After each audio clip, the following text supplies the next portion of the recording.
El gobierno de Estados Unidos anunció la incautación de un petrolero frente a las costas venezolanas, una decisión que desde Caracas tildan de robo descarado. Hola, buenas tardes. Bienvenidos a Euronews Hoy.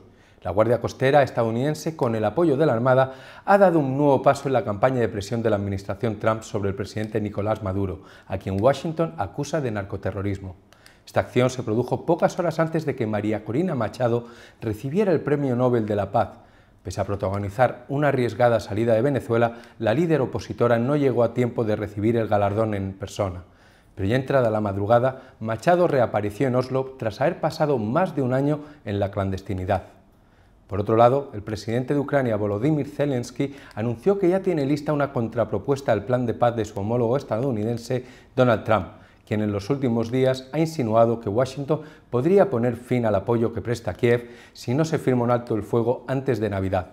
Representantes de 30 países han expresado su apoyo al plan ucraniano, del que aún se desconocen los detalles. El impacto de otro conflicto internacional, en este caso la guerra entre Israel y Hamás, se sigue haciendo notar en un escenario tan improbable como el Festival de Eurovisión, después de que Islandia anunciara que no participará en el certamen si lo hace Israel, convirtiéndose así en el quinto país que se suma a un veto del que también forma parte España. El presidente de Estados Unidos, Donald Trump, ha anunciado este miércoles que las fuerzas navales estadounidenses se han incautado de un petrolero frente a las costas de Venezuela, mientras aumentan las tensiones con el gobierno del presidente Nicolás Maduro. La incautación fue dirigida por la Guardia Costera de Estados Unidos y apoyada por la Armada. Trump no ofreció detalles adicionales, pero dijo que Estados Unidos se quedaría con el petróleo a bordo del barco. Como probablemente sepan, acabamos de incautar un petrolero en la costa de Venezuela. Un petrolero muy grande, el más grande jamás incautado.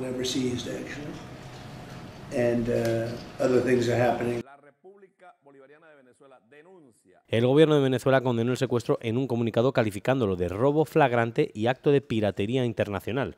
El uso de fuerzas estadounidenses para tomar el control de un buque mercante es increíblemente inusual y marca el último impulso de la administración Trump para aumentar la presión sobre Maduro.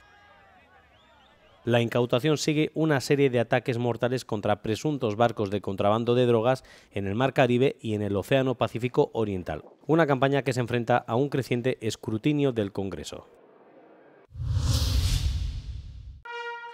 La hija de la líder opositora venezolana, María Corina Machado, ha aceptado el Premio Nobel de la Paz en nombre de su madre este miércoles, después de que las autoridades dijeran que Machado no asistiría a la ceremonia. Machado ha estado oculta y no se la ha visto en público desde enero, cuando fue detenida brevemente tras unirse a sus partidarios en una protesta en Caracas, la capital venezolana. Quiere vivir en una Venezuela libre y nunca renunciará a ese propósito. Por eso todos sabemos, y yo sé, que ella estará de vuelta en Venezuela muy pronto. El Instituto Nobel concedió el premio a Machado por su lucha para lograr una transición democrática en Venezuela. Ganó unas elecciones primarias en la oposición y pretendía desafiar al presidente Nicolás Maduro en las elecciones presidenciales del año pasado, pero el gobierno le prohibió presentarse. En el periodo previo a las elecciones se produjo una represión generalizada que incluyó inhabilitaciones, detenciones y violaciones de los derechos humanos. Funcionarios de derechos humanos de la ONU y numerosos grupos de derechos humanos independientes han expresado su preocupación por la situación en Venezuela y han pedido que Maduro rinda cuentas por la represión de la disidencia.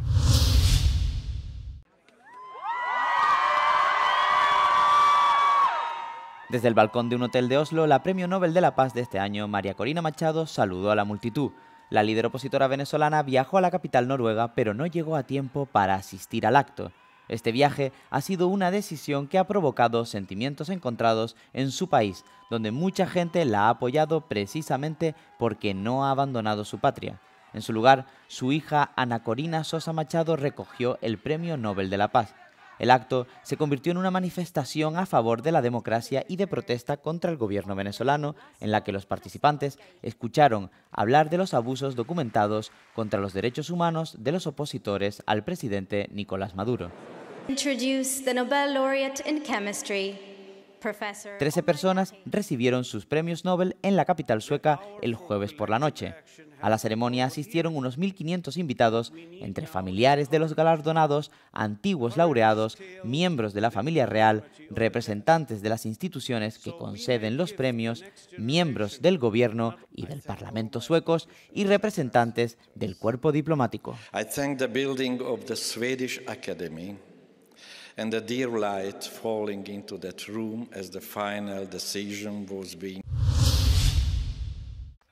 En una entrevista con Euronews, el embajador de Estados Unidos ante la Unión Europea, Andrew Puther, defendió un polémico documento de seguridad nacional publicado la semana pasada.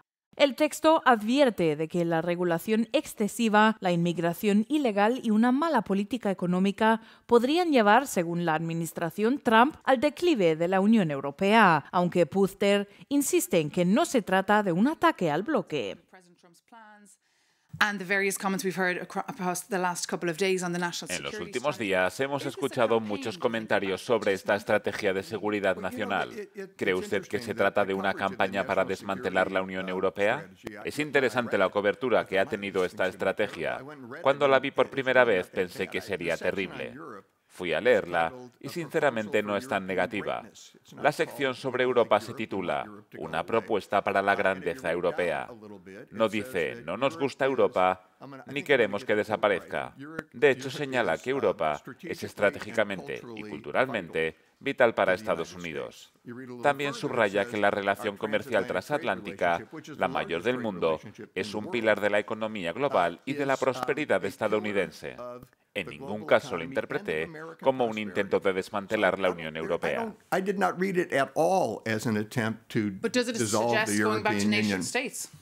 Sin embargo, un diplomático consultado por Euronews sostiene que el documento tiene poco que ver con la seguridad nacional, ya que apenas menciona a Rusia y responde más bien a una injerencia política.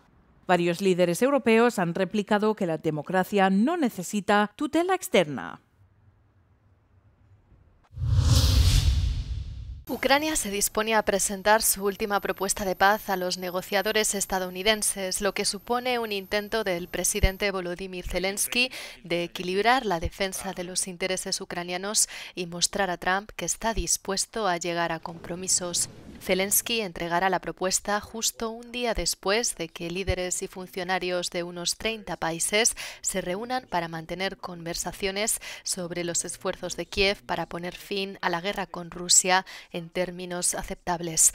Washington se ha propuesto alcanzar un compromiso rápido con la esperanza de poner fin a la invasión rusa a gran escala. Sin embargo, esto ha dejado a Kiev con poco margen de maniobra. El plan elaborado por Estados Unidos, que se presentó el mes pasado, fue recibido inicialmente con críticas generalizadas por ser demasiado favorable a las demandas rusas. Los aliados europeos de Ucrania respaldan ahora los esfuerzos de Zelensky por garantizar que cualquier acuerdo sea justo y al mismo tiempo tenga en cuenta los intereses europeos en materia de defensa. Trump lleva tiempo pidiendo elecciones en Ucrania, alegando que Zelensky utilizó la guerra como excusa para no presentarse ante los votantes. Ucrania no necesita lecciones de democracia, declaró a Euronews Oleksandra Matviichuk, Premio Nobel de la Paz, en una entrevista en el programa Europe Today. Matviichuk se refería a las afirmaciones del presidente de Estados Unidos, Donald Trump, de que las autoridades de Kiev están utilizando la guerra como excusa para evitar unas elecciones. Ucrania no necesita que le den lecciones sobre las elecciones. En 2004, millones de personas en Ucrania organizaron la Revolución Naranja cuando nos robaron el derecho electoral. Así que valoramos las elecciones. La cuestión es si tenemos seguridad para organizar elecciones. Esa es la cuestión principal. Ucrania tenía previsto celebrar elecciones en 2024, pero no pudo seguir adelante después de que se instaurara la ley marcial tras la invasión rusa de 2022. Las autoridades ucranianas han dicho en repetidas ocasiones que apoyan una nueva votación, pero señalan las complicaciones logísticas de hacerlo mientras el país está en guerra. No obstante, la administración Trump está presionando para que las elecciones ucranianas se incluyan en cualquier acuerdo de paz. La droga está en todas partes. Esta es la opinión de un experto contra el narcotráfico. A finales de mes, Alexis Gosdell dejará su cargo al frente de la Agencia Antidroga de la Unión Europea. Durante 10 años ha observado y coordinado los esfuerzos europeos para combatir el tráfico y apoyar las iniciativas de salud pública. En la última década, Alexis Gosdell ha visto el mercado transformarse. Hoy en día las drogas están por todas partes. Todo puede consumirse o ser objeto de un comportamiento adictivo y como consecuencia todos pueden enfrentarse personal o indirectamente a alguien que tenga un problema de adicción aguda. El segundo punto es la violencia, y aquí vemos que en los últimos 6 o 7 años hemos asistido a un enorme aumento de la violencia relacionada con el mercado de drogas en la mayoría de los Estados miembros. Y eso es una gran diferencia porque hace 10 años, cuando hablamos de violencia relacionada con las drogas, hablábamos de América Central. Ahora está en todas partes de la Unión Europea. Aunque Gosdell cree que la Unión Europea ha respondido con éxito al reto planteado por la heroína, considera que los 27 Estados miembros se están quedando rezagados en la lucha contra el aumento del consumo de cocaína. Donde no estamos preparados en absoluto por el momento es como vemos los últimos 7 u 8 años, en el aumento de la disponibilidad de cocaína y los indicios indirectos de que hay un enorme aumento en el consumo de cocaína. Sabemos que transcurren más o menos de 10 a 12 años entre el momento en que una persona empieza a consumir cocaína y el momento que necesitará para pedir ayuda por primera vez. Y todavía no disponemos de protocolos de tratamiento estándar con el mismo nivel de eficacia que tenemos para el actual tratamiento de sustitución.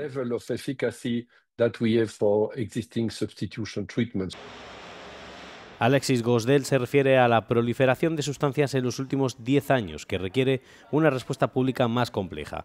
Pide a los gobiernos que no solo luchen contra los traficantes, sino que también encuentren formas de proteger a los ciudadanos. Portugal amaneció el jueves con su primera huelga general en 12 años. Desde primera hora de la mañana, decenas de servicios de recogida de basura permanecen cerrados en numerosos municipios. La movilización, convocada por los principales sindicatos del país, es una respuesta al nuevo paquete laboral presentado por el gobierno. Según portavoces sindicales, los primeros números apuntan a una participación masiva. Estos trabajadores son quienes marcan la diferencia cada día en nuestras vidas. Representan la realidad del país y viven con salarios bajos, jornadas desreguladas y trabajo precario. Hoy ejercen un derecho que el gobierno también quiere debilitar: el derecho de huelga. Los sectores más afectados son los del transporte, la educación, la sanidad y la aviación. Se espera que la huelga general se prolongue en algunos servicios hasta el viernes.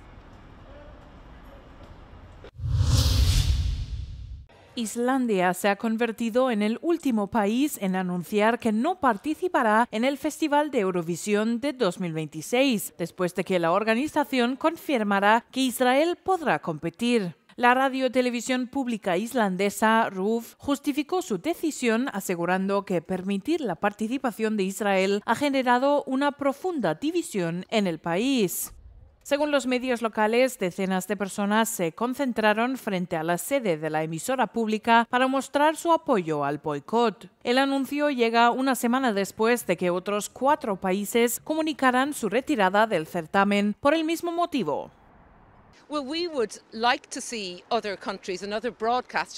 Nos gustaría ver a otros países y emisoras como la BBC seguir el ejemplo de la radiotelevisión irlandesa o la radiotelevisión española. No entendemos cómo las emisoras europeas pueden seguir apoyando la participación de Israel en Eurovisión cuando Israel ataca y mata a periodistas y cámaras y continúa impidiendo que los miembros de la Unión Europea de Radiodifusión envíen a su propio personal.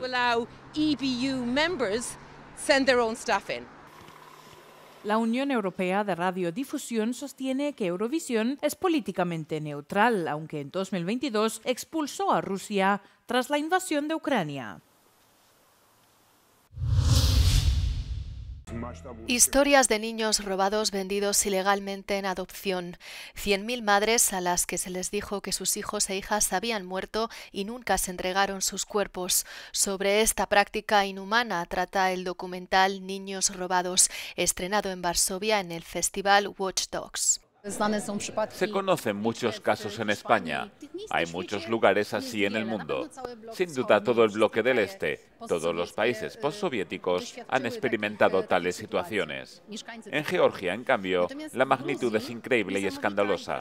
Estamos hablando de un país con 3,5 millones de habitantes y actualmente hay 100.000 madres registradas que buscan a sus hijos. En un país tan pequeño, semejante cifra resulta impactante y todavía no sabemos la cifra real. Las directoras cuentan dos historias interconectadas. La primera, la de una periodista de investigación que tras la muerte de su madre se entera de que fue adoptada.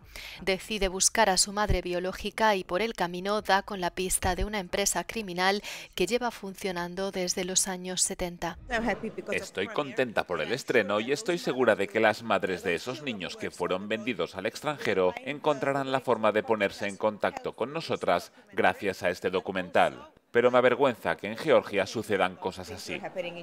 La segunda historia trata de dos gemelas que se encontraron en las redes sociales, aunque antes tampoco tenían ni idea de que eran adoptadas. Quieren ayudar a la gente a encontrar a su familia biológica. Este documental desencadenará una avalancha y mucha gente se enterará de que tal procedimiento tuvo lugar. Muchas personas comenzarán a buscar la verdad sobre sí mismas y sus familias. El documental se estrenó en el festival Watch Dogs de Varsovia y estará disponible en HBO Max a partir del 12 de diciembre.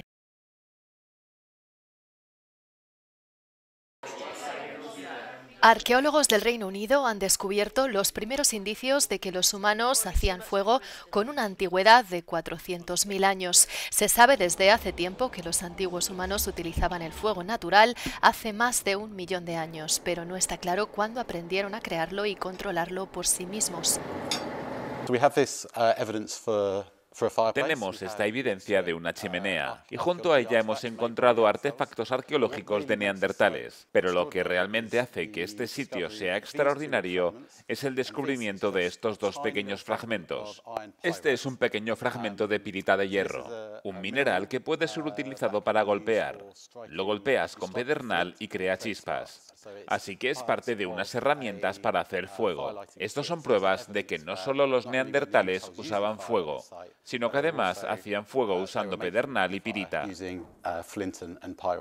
El equipo arqueológico pasó 4 años analizando los materiales para descartar que se tratara de incendios naturales. Las pruebas mostraron temperaturas superiores a 700 grados centígrados y repetidas quemas en el mismo lugar. En Gran Bretaña y España se encontraron otros fósiles de la misma edad con rasgos relacionados con los neandertales.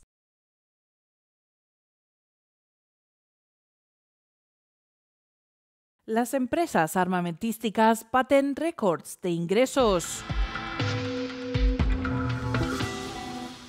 Los ingresos por la venta de armas y servicios militares de las mayores empresas armamentísticas del mundo han alcanzado un récord histórico. En 2024 crecieron un 5,9% y llegaron a los 679.000 millones de dólares, la cifra más alta jamás registrada. En Europa, 26 de las 100 mayores empresas del sector aumentaron sus ingresos conjuntos un 13%. El mayor crecimiento porcentual lo protagonizó la checa Czechoslovak Group, que disparó sus ingresos un 193%.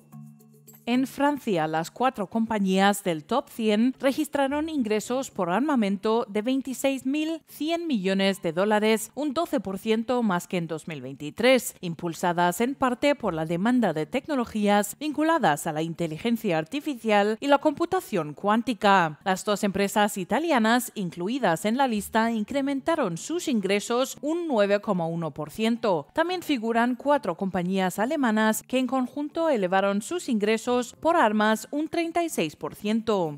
El aumento generalizado en la Unión Europea está directamente ligado a la guerra en Ucrania y a la percepción de la amenaza rusa.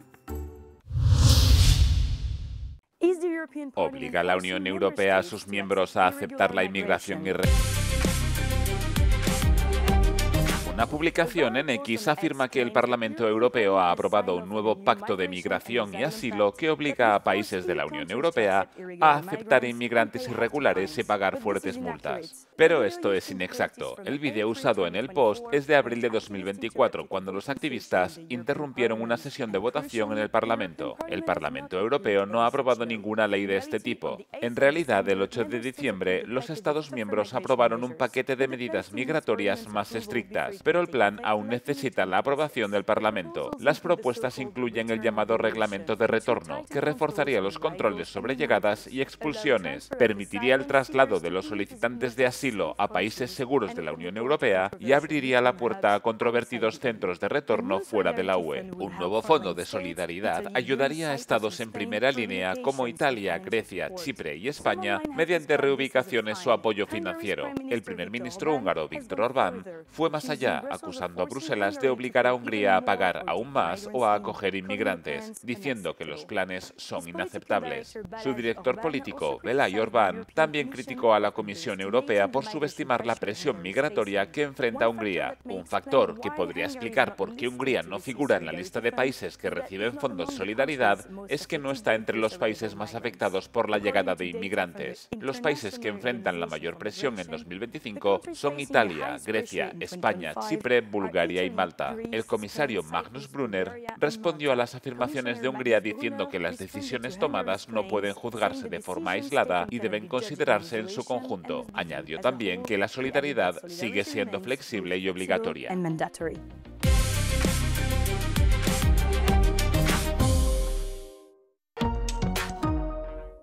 Para terminar, les dejamos con el vídeo del No Comment del día, en el que podrán conocer a Lars, un reno que ha tenido que ser amamantado por sus cuidadores en una granja del Reino Unido después de que su madre se quedara sin leche. Aquí cerramos esta edición, pero la información continúa. No duden en visitar nuestra web o en consultar nuestras redes sociales para mantenerse informados. Gracias por seguirnos. Euronews, el tiempo.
boy. Come on then.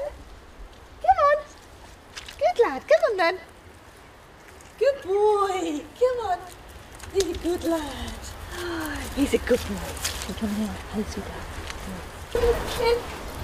Come on then. Good Good boy. And eat my clothing. Come on, there you go.